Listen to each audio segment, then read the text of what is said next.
You just heard how Hugh Wilson was caught in the deadly Hill Country floods last week by holding onto the rafters of the camp house. It's going to take a long time for people to fully process what happened. There's sadness and heartbreaking grief for those who lost a loved one. For survivors, there may be PTSD, anxiety, and survivor's guilt to deal with.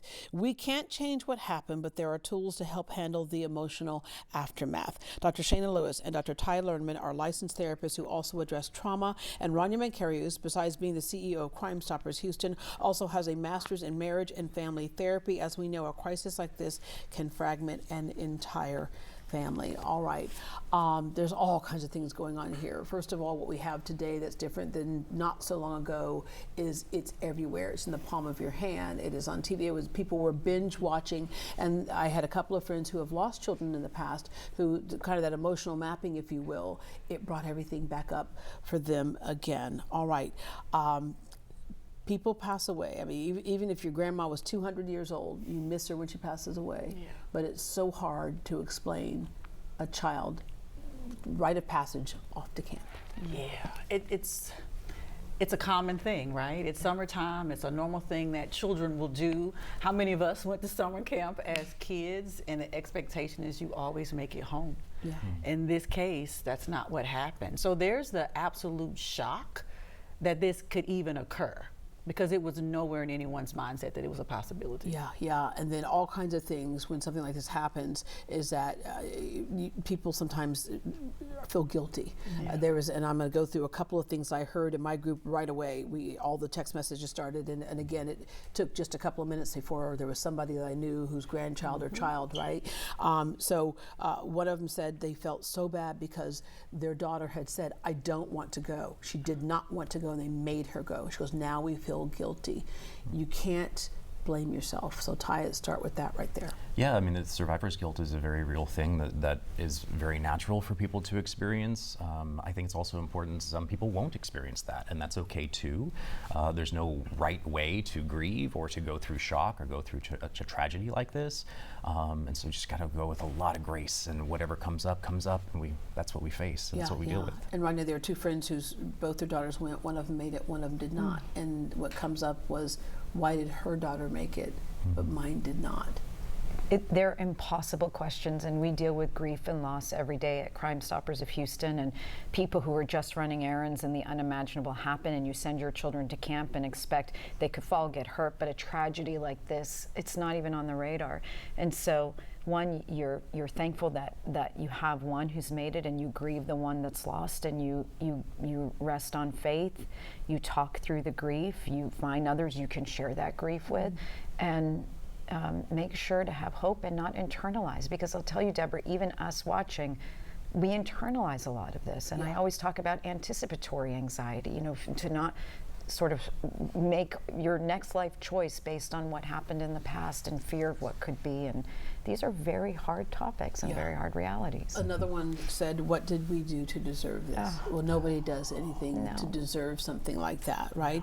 And I know that whenever somebody passes, you play it over in your mind again and again and again of what you could have done versus what really happened. I know when my brother was killed by a drunk driver, he had been on the phone before with my parents, and I always used to say to myself, my mom had asked him one more question. If he had said just one more thing, he would have missed that drunk driver. And it doesn't change anything, right? Okay, so give us some advice on how to help a friend who has lost a child.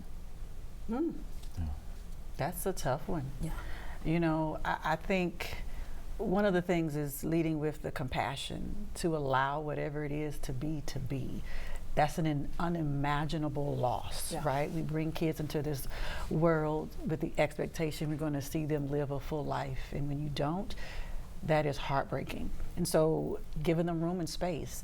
And listen. Because you don't have an how many answer. times you hear them say it over and over and over again. Because I remember a friend mistakenly a few years ago, she said, we have to get her away from this. I'm like, you're never gonna get her away from this. Ever. And she goes, let's just take her out and let's go to a spa. And she goes, just get your mind off of it. It's like, please do not tell her that. Don't try to fix it because you can't. There's nothing to fix. There's nothing to fix. It's a process, and it's important that we walk ourselves and allow ourselves the space to walk the process. Yeah. And there's no way you can speed it up.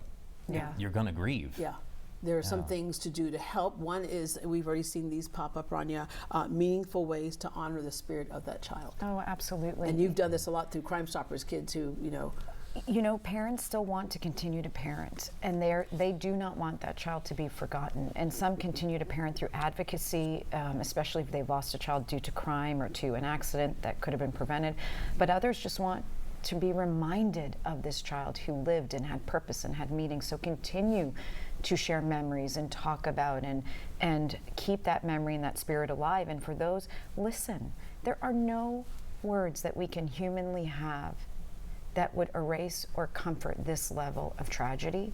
So just listen and serve and pray for them and pray with them and be by their side. Yeah. What should we look for, listen for, that might indicate professional help in intervention and grieving is needed?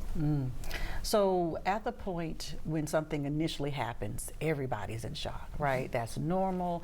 Perhaps there's obviously crying, we can't sleep, we can't eat. Those things are very normal in the immediate aftermath. Right. If those kinds of symptoms where we are not able to engage in life in a reasonable way, right? It's not going to look normal.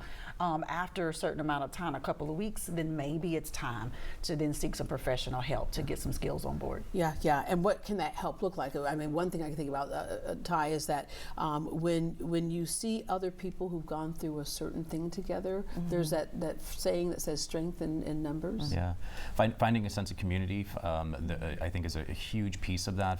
Connecting with other folks who went through this tragedy together, forming support groups, I think is a really important piece. Talking about identifying the changes in kids too, like kids, depression and anxiety show up differently than it does in adults. Oftentimes it's like acting out.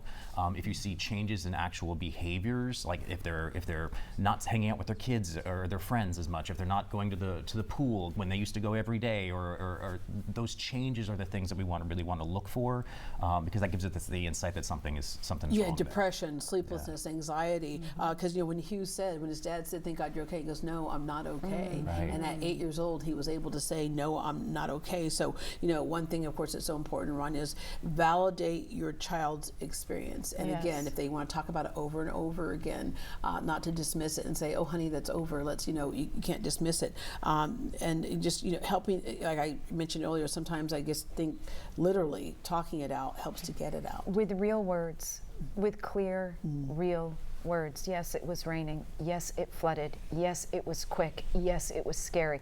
Let them use real words and don't be so quick. I see it all the time because we as parents don't want our children to be fearful, so we try to mitigate and no, it wasn't that bad, and we always knew we knew you were gonna. No, it was scary, it was traumatic, it was tragic. Let them say it, don't sugarcoat it, but also in saying it, you can attach power to overcoming those words and equip them to keep walking forward, because we don't want kids to be in a situation where now they're afraid to leave their parents or afraid of weather or afraid to go to camp in the future. And you're right, because things can trigger, right? Yes. The weather can trigger for sure, but also the things of a parent's anxiety. Yes. A child can feel it, right? A child can feel that anxiety, and so not to make them afraid to try and do things. And Ginger said, I can't be afraid for him to go to camp again.